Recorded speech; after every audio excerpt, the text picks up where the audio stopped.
ನಮಸ್ಕಾರಗಳು. ನಾನು Isha agri seeds ಕಂಪನಿಯಲ್ಲಿ ಕಾರ್ಯನಿರ್ವಹಿಸ್ತಿದ್ದೀನಿ. ನನ್ನ ಹೆಸರು ಮಾದೇಸ್ವಾಮಿ ಅಂತ ಬಂಧುಗಳೇ.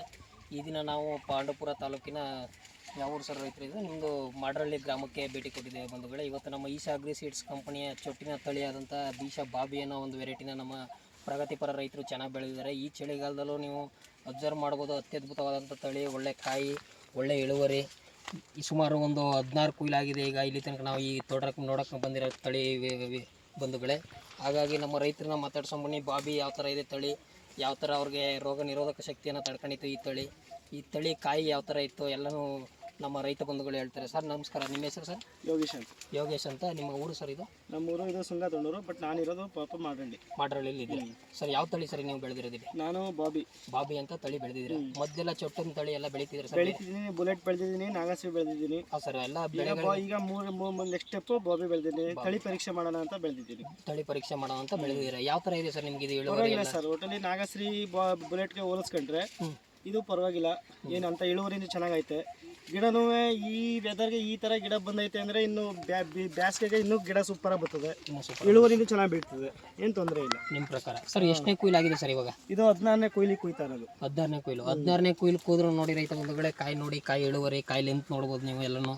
ಮತ್ತು ರೋಗ ನೋಡ್ಬೋದು ಎಲೆಯಲ್ಲಿ ಯಾವ ಥರ ಇದೆ. ಈಗ ಈಚ್ಗಳು ನೋಡ್ತಾ ಇರ್ಬೋದು ನಾವು, ಇಲ್ಲಿ ಬಂದು ನೋಡಿ, ಇಲ್ಲಿ ನೋಡಿ ಈಚ್ಗಳು, ಸೆಟ್ಟಿಂಗ್ಗಳು ಎಲ್ಲ ಚೆನ್ನಾಗಿ ಆಗ್ತಾಯಿದೆ ರೈತ ಬಂಧುಗಳೇ.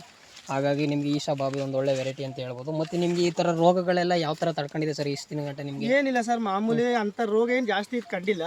ಬಟ್ ಕಾಣಕ್ಕೂ ಮೊದಲೇ ಮೆಡಿಸಿನ್ ಮಾಡ್ತಾ ಇದ್ದೀರಾ? ಏನು ಅಂಥ ರೋಗ ಏನು ಅಷ್ಟು ಕಂಡಿಲ್ಲ. ಇದಕ್ಕೆ ಮೇನ್ ಬರೋದೇ ಅಂದರೆ ಬೂದಿ, ರಸ್ಟು, ಅವೆರಡನ್ನ ನೀಟಾಗಿ ಮೇಂಟೈನ್ ಮಾಡ್ಕೊಂಡ್ರೆ ಗಿಡಕ್ಕೆ ಏನು ತೊಂದರೆ ಇಲ್ಲ. ಸರ್ ಇಳುವರಿ ಬೇರೆ ಎಲ್ಲ ತಳಿ ಬೆಳೆದಿರಲ್ಲ, ಅದಕ್ಕೆ ಅವೆರಡನ್ನೂ ಹೋಲಿಸ್ಕೊಂಡ್ರೆ ಇದು ಅಷ್ಟು ಪರವಾಗಿಲ್ಲ. ಇಳುವರಿ ಚೆನ್ನಾಗೈತೆ, ಏನು ತೊಂದರೆ ಇಲ್ಲ. ಇಷ್ಟಾಗಲ್ಲ ಬೈಲ್ಗೆ ಇಷ್ಟು ಬೀಳ್ತಾ ಇದೆ ಅಂದರೆ ಅವ್ರಕ್ಕಿಂತ ಇದು ಪರವಾಗಿಲ್ಲ, ಇಳುವರಿ ಚೆನ್ನಾಗೈತೆ. ಸರ್ ಇಲ್ಲಿ ತನಕ 16 ಕೊಯ್ಲು ತನಕ ಒಂದು ಎಷ್ಟು ಟನ್ ಕಾಯಿ ಕೂದಿರ್ಬೋದು ಸರ್ ನೀವು? ಅದು ಲೆಕ್ಕ ಮಾಡಿಲ್ಲ ಸರ್. ಒಂದು ಅಂದಾಜು ಲೆಕ್ಕದಲ್ಲಿ ಪ್ರತಿ ಕೊಯ್ಲು ಒಂದು ಅಂದಾಜು ಕೊಯ್ಲು ಅಂದ್ರೆ 4 ಕ್ವಿಂಟಲ್ 5 ಕ್ವಿಂಟಲ್ ಈ ಲೆಕ್ಕಾಚಾರ ಹೋದ್ರೆ ಒಂದು 10-12 ಟನ್ ಮೇಲೆ ಆಗಿರ್ಬೋದು. 10-12 ಟನ್ ಕಾಯಿ ಕೂದಿದ್ರೆ ರೈತ ಬಂಧುಗಳು. ಎಷ್ಟು ಕೆಜಿ ಬೀಜ ಹಾಕಿದ್ರಿ ಸರ್ ಇಲ್ಲಿ ನೀವು? ಇದಕ್ಕೂ 3/4 ಕೆಜಿ ಬೀಜ. 3/4 ಕೆಜಿ ಬೀಜಕ್ಕೆ ಒಂದು 10ರಿಂದ 12 ಟನ್ ಕಾಯಿ ಹತ್ರ ಕೂದಿದ್ದಾರೆ ಬಂದವರು ರೈತರು. ಆದ್ರೂ ನೋಡಿ ನಿಮಗೆ ಕಾಯಿ ಗಿಡ ಇನ್ನೂ ಹಾಳಾಗಿಲ್ಲ, ಇನ್ನೂ ಕುಡಿ ಬರ್ತಾನೆ ಇದೆ.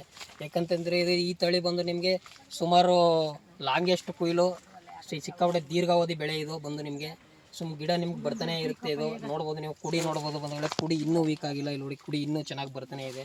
ಆಮೇಲೆ ಇಲ್ಲಿ ಸೆಟ್ಟಿಂಗ್ ನೋಡ್ಬೋದು ನೀವು, ಸೆಟ್ಟಿಂಗ್ ಆಗ್ತಾ ಇರೋದನ್ನ ನೋಡ್ತಾ ಇರ್ಬೋದು. ನೋಡಿ ಕುಡಿ ನಿಂತೇ ಇಲ್ಲ ನಿಮಗೆ, ಆ ಥರ ಬರುತ್ತೆ. ಇದು ಒಂದು ಅತ್ಯದ್ಭುತವಾದಂಥ ತಳಿ ಅಂತ ಹೇಳ್ಬೋದು ನಿಮಗೆ ಈಶಾ ಬಾಬಿನ ಸರ್ ನಾವು ಎಲ್ಲ ರೈತರಿಗೆ ಹೇಳ್ಬೋದು ಸರ್, ಎಲ್ಲ ಕಾಲದಲ್ಲಿ ಅಂತ ಮಾಡ್ಬೋದು, ರೆಫರ್ ಮಾಡ್ಬೋದು, ಏನು ತೊಂದರೆ ಇಲ್ಲ. ರೆಫರ್ ಮಾಡ್ಬೋದು ಸರ್. ಕಾಯಿಲೆ ಮಾರ್ಕೆಟಿಗೆ ತಗೋಯ್ತಿರಲ್ಲ, ಕಾಯಿ ಲೆಂತು ಗಿಂತು ಕಾಯಿ ಕಲರ್ ಇಲ್ಲಿ ಗಂಟೆ ಕಾಯ್ದೆ ಯಾವ್ದು ಕಂಪ್ಲೇಂಟ್ ಬಂದಿಲ್ಲ. ಯಾವುದು ಬಂದಿಲ್ಲ. Okay sir, thank you. ಎಲ್ಲರಿಗೂ ಬೆಳಿಬೋದು ಅಂತ ಹೇಳ್ಬೋದಲ್ಲ ಸರ್?